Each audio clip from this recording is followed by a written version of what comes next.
Oburu Oginga ma en ogai madun bu siasa mar ODM ne osingo mar biro kedo ne dun bonindo mano mar ODM kendo yango ni jenindo mar 2027 gibiyie ne dun bonindo mano mar UDA mondo mi obi ochung ng'atgi kuonde ma ODM nitiere koda jochung.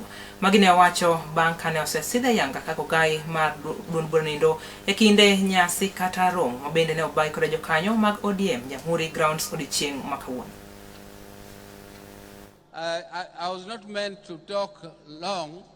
I was only meant to thank you for making me your party leader.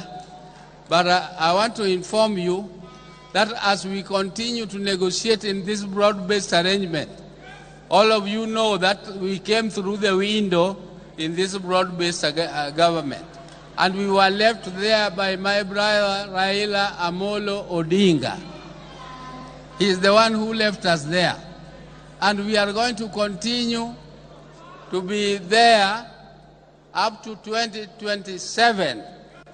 But before then, we are starting negotiations to prepare ourselves because elections is 2027, which is next year. You have also given me another authority.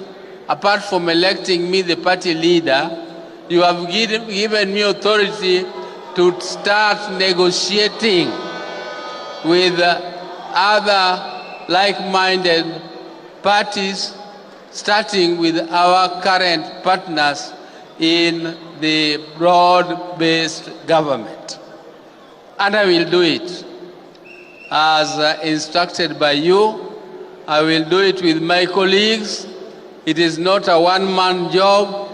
It is a job which is to be done collectively. And I also want to take this opportunity to thank my colleagues, led by the party chair, Gladys Wanga, who have worked tirelessly to organize this particular convention.